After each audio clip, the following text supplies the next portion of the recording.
Thank you. How's it going? It's actually not Alexander Biehl anymore. It's Alexander Hansen. I recently married. I didn't announce it in... Thanks. Cool. Just to really quickly introduce myself. In the past, this topic, I found myself in the middle of, as an open source maintainer, wanting to collect data on how my project was being used. And the reason for this was, I was wondering, should I quit my day job just to work on my open source stuff full time? I had people using my stuff, and I was trying to make that, decision. I was trying to be data-driven, but didn't really have any data on that. Today, I still work in this space as a technical consultant for SCARF. At SCARF, we are pushing forward the usage of analytics in open source so that we as maintainers can understand how our work is actually going to be used in the world. Most of the lessons in this talk today I learned the hard way, and in one way or the other. Please keep in mind that nothing in this talk is legal advice. Talk to your legal team about any data collection policies if this talk inspires you to do more of it.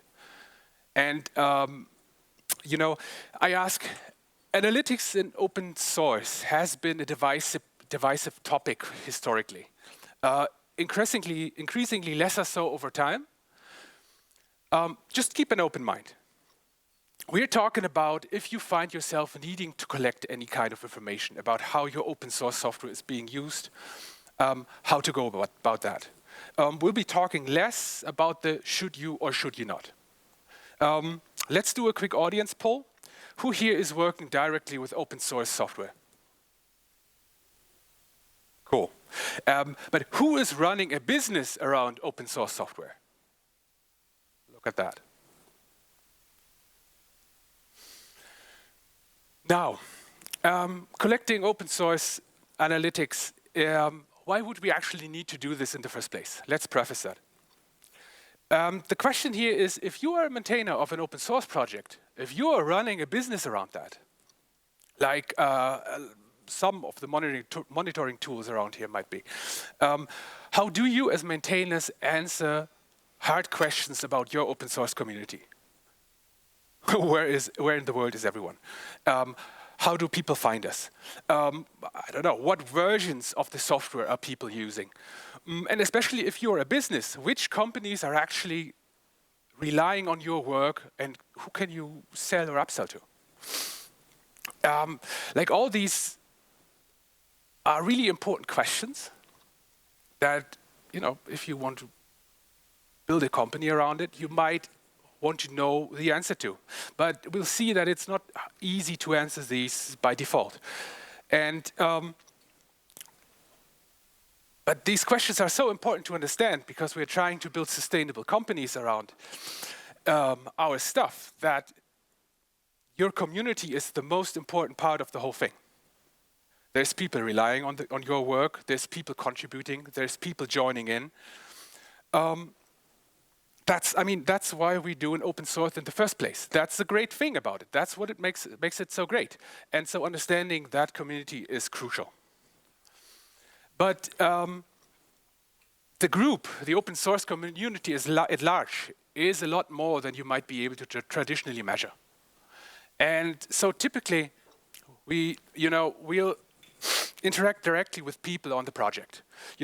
People are coming in, GitHub issues, forums, chats, events like this. This is how you usually or might engage with your community directly. But of course, right, this misses a lot of people, right? This is really, in a lot of ways, just the tip of the iceberg. Most of the people using your open source software are never going to come tell you about it. They'll never engage with you. And people might just be quietly hacking and chugging along with your stuff. But they're not going to come and tell you about it. Since But of course, those are also part of your community. Potential people who could be contributors, could be customers, but they might not come actually tell you about that. So point is, we're missing a lot of people. The ones that are actually coming to engage with you, typically, what we've seen is a small fraction of your actual user base. And the one thing that's really interesting in the open source space is that we have some of the most technologically sophisticated people in the world. And yet when we look at how we do data collection in practice, surveys tend to be state of the art. But as many of you know, who've put out surveys before, most of the users just won't fill them out. And for the people who do, it's really hard to come up with a good survey anyways. There's bias everywhere. It's very hard to get statistically relevant or significant results. And people have stated preferences versus revealed preferences. People don't always behave the way they tell you they behave. And so surveys, which is what the open source ecosystem tends to rely on, is really not a great way to do in practice. So a reasonable question to ask for those who are not familiar with the ecosystem might be like, why is this so hard to just track everything we might want to measure, right? Especially in this analytical world, we want to have a very data-driven approach to whatever kind of work we're doing. Like, what is so hard about tracking all of these things, right? And, unsurprisingly, the answer to many of us is that open source users just don't want to be tracked. The general guidance of how to do this is just don't. If you do any Google searches around this topic, you will find like plenty of projects that try to introduce some kind of metric tracking, version heartbeats, telemetry, these kind of things. And people are pushing back very significantly. Notably, at one point, GitLab tried to introduce or roll out analytics, and it was met with significant pushback from users. They reverted some of those changes afterwards. You can see this from GitLab, Fedora, others, all the way down to hobbyists and individual developers. Generally, it makes it very hard for these projects to actually understand anything about the impact of their work and that they're putting out there for free. But, sometimes it's okay, which is kind of interesting. You can see examples of big companies and projects like, Vercel, Next.js, NPM. They collect tons of data. And users are totally fine with it. It's an interesting question. What's the difference between this GitLab example and NPM, for example? They are collecting very similar data. They do it in very similar ways, after all. But the community responds in very different ways. We're going to dive into here. And obviously, one big topic when it comes to both, people's opinions as well as, actually collecting data responsibly is safety and security. The concept that comes to mind here is the PII, personally identifiable information. There's a lot of different definitions of what it actually means, but generally speaking, we are looking at any representation of information that could be used to directly or indirectly infer someone's identity. That's a somewhat broad question, but if you go out and collect usage information on, installs, downloads, telemetry, it is a question that you have to answer, ultimately. And a very fundamental one, right? What are you going to do with personal identifiable information, and how are you storing it?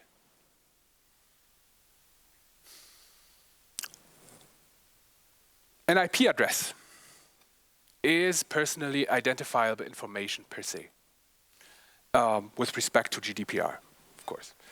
If you can avoid storing it at all, you can sidestep a variety of complications with things like compliance and security.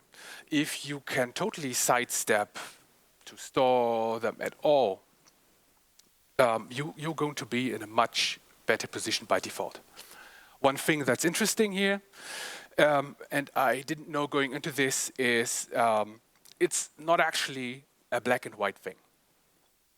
That is, the surface area of your PII actually matters. Storing less PII is better than storing more PII, obviously. It's not like an all or nothing kind of thing. If you are going to store it, storing it temporarily is better than storing it permanently. This is a logical argument.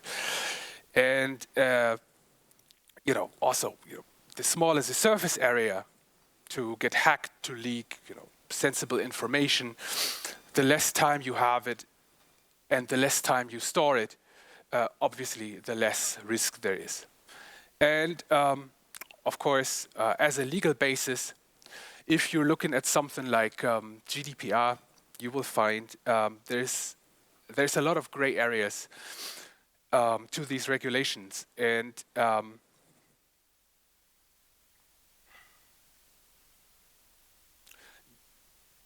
it's not the case that, just having some of it for some amount of time, you are in a completely different space. It's really like a spectrum, not an all or nothing kind of thing. And of course, talking IP address, talking PII, encrypting is the way to go. You want to, of course, encrypt at rest, encrypt in transit. For instance, if you're checking things like IP addresses, rather than storing raw IP addresses, you could also just salt and hash it. This would even give you like a stable identifier, which you can, while not even storing sensitive information, and without the risk of leaking PII or someone's identity in case the data were to be leaked. Compliance. We've mentioned GDPR, and GDPR generally is a non-trivial set of regulations that to abide by, but it tends to be cast as this very challenging thing that you can't get past. But I think businesses often have a legitimate basis to collect that data. So like asking for consent, putting in cookie notices, putting in opt-in, opt-outs is fine under this legitimate basis. It makes, legitimate basis makes these things much more achievable. And generally speaking, businesses tend to have a legitimate basis to understand how their software is being used.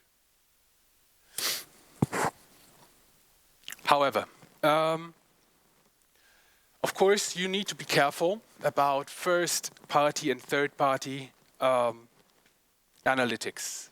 The trade-offs you have when using downstream analytics processes versus doing it yourself, all these things will affect your compliance after all. And yes, consent. And, you have to think about opt-in versus opt-out. We all know these lovely cookie banners by now. Are you collecting data by default or not? Are you going to give people different ways of opting out versus opting in? One thing that's very tricky in the open source space is that not every environment is the same way that you might, can easily opt out in the same way that you might provide. If you provide, for instance, an environment variable for your users to opt out when they install your software, well, that's great for people. It might not be feasible, though, to opt out that way for CI environments, after all. So not every environment is operated by humans. therefore, it's really important for us to offer different mechanisms of opting out. If you collect any kind of web analytics, for example, are you abiding global privacy control headers? Do not track headers? Are you given standard CLI flags for opting out? Of course, sometimes it's compelling to say that, well, I'm going to do opt-in analytics where people are opted out by default and people can just enable it. But that sidesteps the consent issues very nicely. But unfortunately, in practice, what we've seen is that the vast majority of people will never opt in, leaving you with mostly useless analytics, and you won't be able to catch most of your user base. This is a spot to be thinking about, that you have to think about, to make sure to collect enough data to be statistically significant and be representative. But for people to have ample ways to give consent. All right. If you go into the philosophical questions or aspects of open source, what does it even mean to own data about usage information of an open source project? You know, one of the things that comes up in these discussions is that isn't even ethical to collect usage information. And after all, open source is supposed to be frictionless, permissionless, free to use, and perhaps, they claim, the even very nature of collecting the data might violate some of these principles.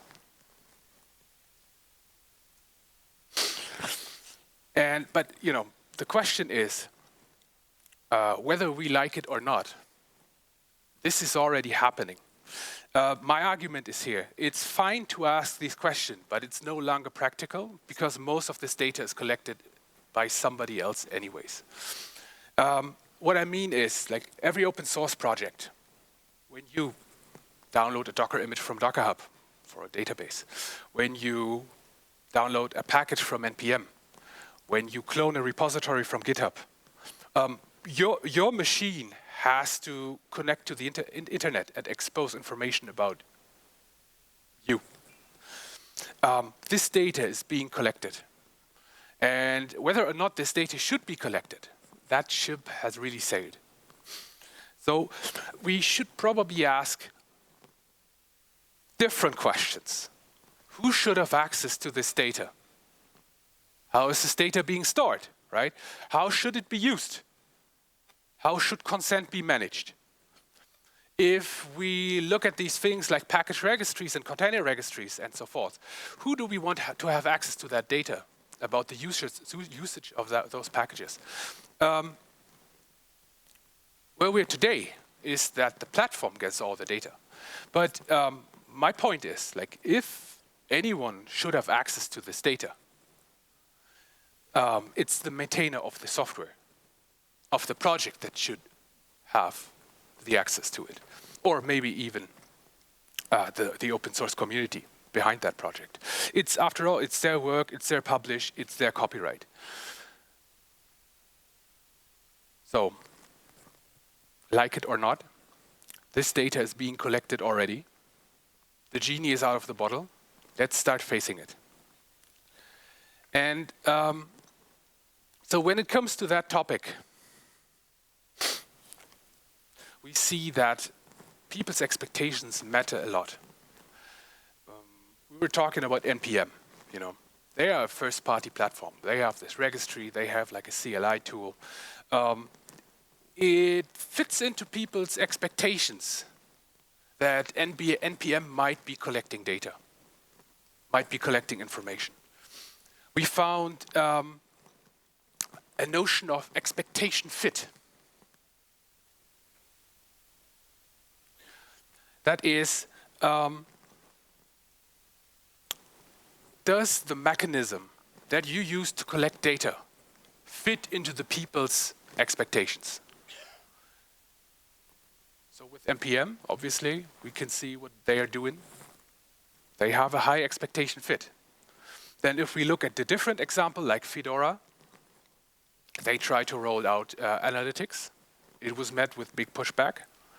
They had set the expectations for like they had set the expectations for a long time that they wouldn't do such a thing, but by switching things up, people were caught off guard. We at Scarf, we had a similar issue. We had a library called Scarf.js.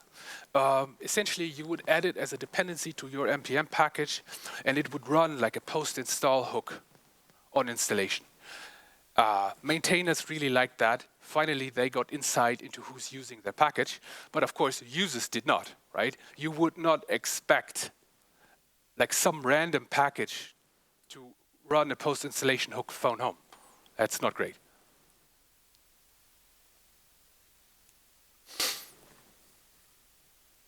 Now, as maintainers, it's important to set the expectation of your user base, obviously. That is, set them well, set them early. If you are launching a product with these things in mind, you are going to have a much easier time. There is nothing wrong with commercializing your open source software, collecting lots of analytics, but really the thing that matters the most is being really clear with your community about what your goals are. How your actions align with these goals and values, obviously, and what's in it for you, what's in it for them. And if you are doing all those things and managing expectations very well, we see a lot of projects succeeding with rolling out analytics. And actually understanding your user base in a much more robust fashion, because we're being transparent, aligned with the expectations and values, and overall leads to a much happier and fruitful collaboration inside the community. Now let's quickly talk about the methods of data collection here. When it comes to collecting this data, it's important to think about how to collect usage information. So if you want to track things like installs, like how many users do we have, where are they coming from, there's a couple of different routes you can go. Something that we've seen a lot of success with is server access logs of whatever registry you're serving your artifacts from. Your users have to fetch your software from somewhere after all. And so somewhere there are access logs as well that can be accessed for processing. Embedding cookieless tracking pixels into documentation has a very high expectation fit, and we see that go well with users in practice. Telemetry can be a little bit tricky. Version heartbeats, tracing is where we see a lot of variance in the expectation fit. Sometimes telemetry is perceived as very subversive and sinister, while in other places it's very expected and normal, and it really depends on your execution here. Well, now, what we saw with GitLab and NPM is that it's good to be transparent, but that alone is not enough. Being clear, obviously, of what you collect, when you collect it, and why you collect it. All of these things can directly impact the expectation fit metric.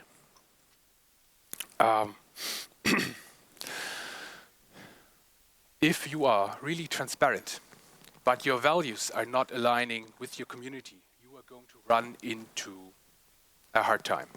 If you're saying, I'm collecting all this data, but sending out spam and sales sales and marketing ads, people are not going to like that. And of course, right, you will need to think about access, like who has access to the data? Are you going to publish it, make it public? Are you going to share those insights of what you learn from your data? It's a great way to broker trust, after all. If you're going to collect usage data on any amount of your open source project, think about carefully what you share with your community versus what you keep private. There is always this balance of user privacy versus keeping everyone in your community in the loop.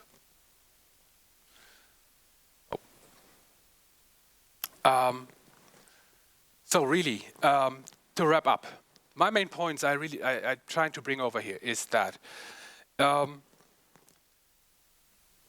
if you're managing an open source project, especially if you're building a business around that. Usage analytics can absolutely be done in a safe and ethical way. But you have to pay attention to the different considerations that manage your users' expectation. If your usage analytics have a high expectation fit, your community is expecting, things will probably smooth sailing for you. If you can maintain those expectations, you'll be in a good spot. And keep maintaining those expectations is the way to go. Thanks.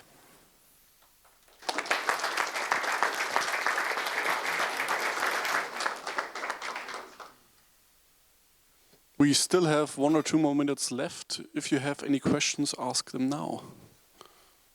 Or bother Alex later on the hallway. Sure. Well, if there are no more questions, then give it up once more. Thank you, Alex. Thanks.